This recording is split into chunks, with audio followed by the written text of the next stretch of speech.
आज हम बात करेंगे राहुल गांधी के हरियाणा दौरे की, जहां चुनाव प्रचार में इन्होंने किसान, खिलाड़ी और फौजी सबके बारे में बात करी।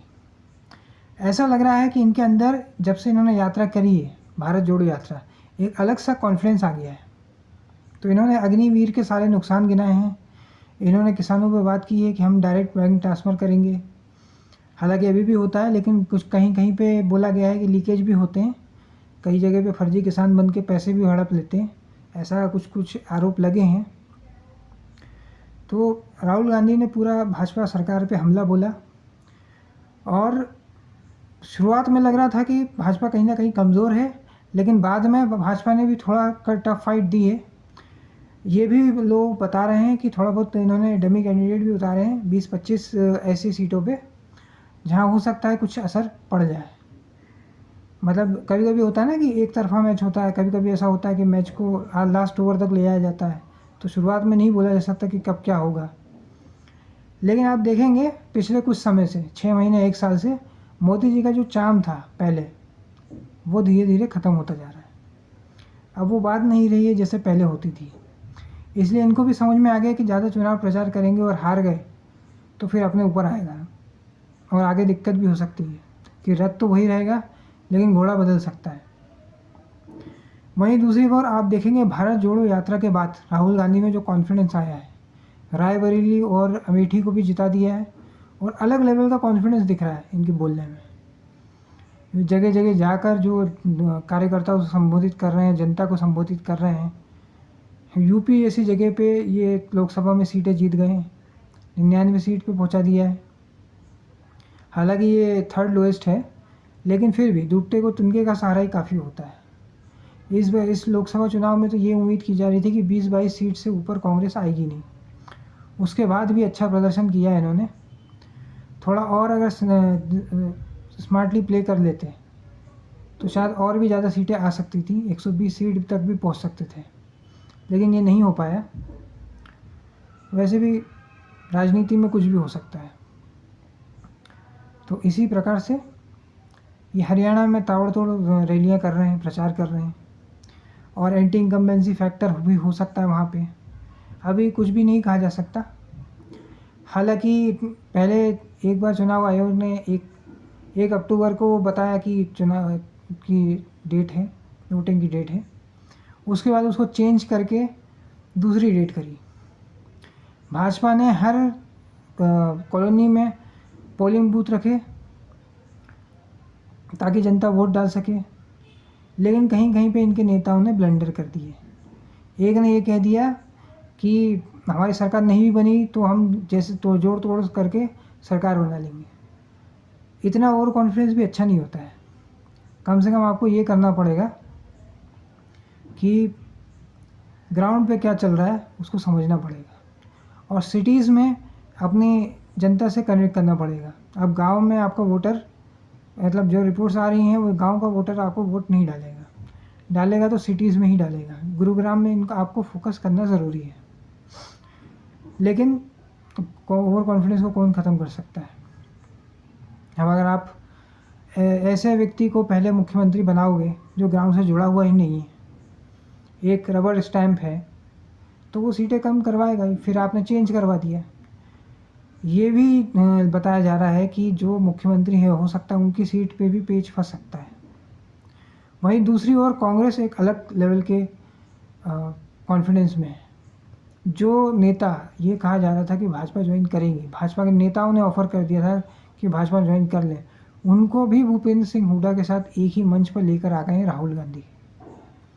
तो जिसे लोग पप्पू कह रहे थे, जिसका मजाक उड़ा रहे थे, तो लोग उससे नफरत नहीं करते हैं, उसे भी प्रेम करने लग गए, ऐसा लग रहा है।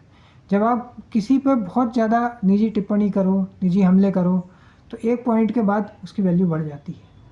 जैसे 2002 से 2014 के बीच में 2019 तक मोदी जी के साथ हुआ था, वैसे ही अब दिख रहा है कि राहुल गांधी के साथ भी ऐसा ही कुछ हो रहा है।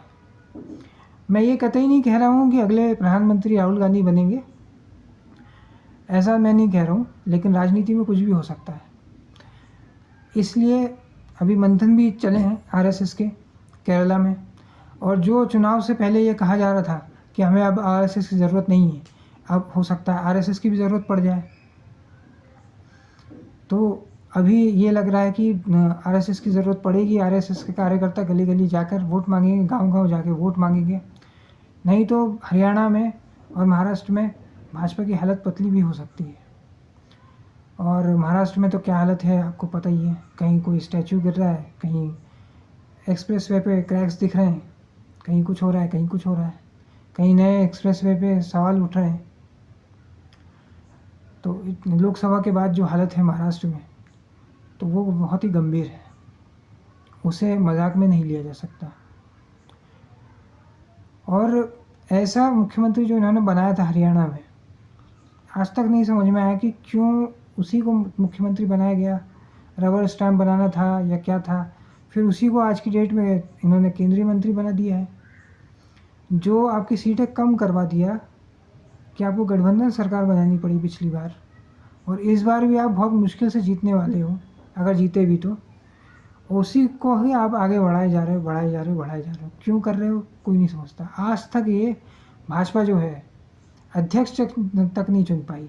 कांग्रेस ने भले ही दिखाने के लिए, लेकिन एटलीस्ट चुनाव तो करवाया था शशि थरूर वर्सेस मल्लिकार्जुन खड़गे, लेकिन ये तो वो भी नहीं करवा पा रहे। अगला अध्यक्ष कौन होगा ये कोई नहीं जानता। अभी भी जेपी नड्डा ही बने हुए हो, वो मंत्री भी है। तो दोनों चीज़ों को कैसे संभाल रहे हैं कि क्या होगा। हो सकता है चुनाव में सही परिणाम ना दे पाएँ, क्योंकि वो तो अपना ही स्टेट हिमाचल नहीं जिता पाए, तो हरियाणा और महाराष्ट्र की तो बात ही छोड़ दीजिए। तो हर जगह पे पेच फंसा हुआ है भाजपा का, बहुत ही मुश्किल है।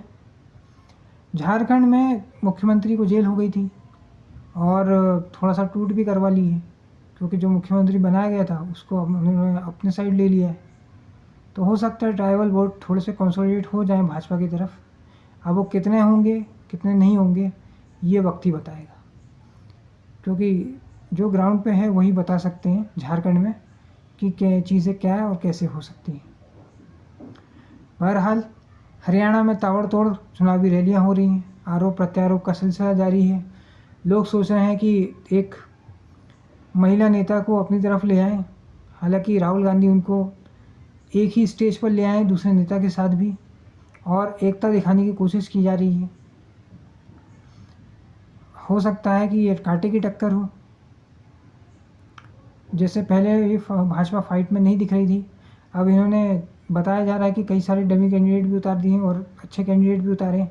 इनमें से कई सारे कैंडिडेट भाजपा के भी ऐसे हैं और कांग्रेस के भी ऐसे हैं जो भाई भतीजावाद से आते हैं। चौधरी वीरेंद्र सिंह के भी कोई रिलेटिव हैं, भजन लाल के भी हैं, ऐसा बताया जा रहा है। अलग अलग नेताओं के जो है बच्चों को की हैं, और ये जो नेताओं के बच्चे हैं ये आपस में कम्पीट नहीं कर रहे हैं। तो भाई भतीजावाद का आरोप जो कांग्रेस पे लगाते हैं वो खुद भी ऐसे ही कैंडिडेट को उतार रहे हैं, और इन्होंने पहले भी किया। जैसे ज्योतिराज सिंधिया माधवराव सिंधिया के लड़के हैं, अशोक चौहान शंकरराव चौहान के लड़के हैं, चौधरी वीरेंद्र सिंह। तो ऐसे और भी बहुत सारे ऑप्शंस आपको मिलेंगे जो इन्होंने चूज़ किए हैं। रोहन जेटली, राजनाथ सिंह का लड़का, और ये दिल्ली में बांसुरी स्वराज, सुषमा स्वराज की लड़की है। इन्होंने गठबंधन किया था अजीत पवार के साथ, शरद पवार के भतीजे हैं। पहले इनका शिवसेना के साथ गठबंधन था जो उद्धव ठाकरे के साथ हुआ, वो बाला साहब ठाकरे के लड़के थे। इनका जो है गठबंधन जेडीएस के साथ हुआ था, वो भी परिवारवादी पार्टी है। तो ऐसे कई सारे लोग परिवारवादी पार्टियों के साथ इनके गठबंधन रहे हैं, और अब भाजपा खुद को ही कॉन्ट्रडिक्ट कर रही है।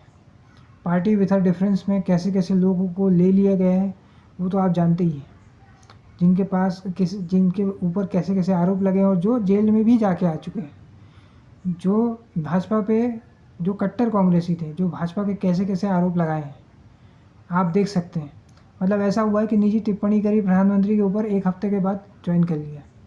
एक तो कोई प्रवक्ता थी कांग्रेस की जो आज रात अगर किसी प्रधानमंत्री पे निजी टिप्पणी कर रही है और अगले दिन जाके उन्होंने भाजपा ज्वाइन कर ली, अगले ही सुबह।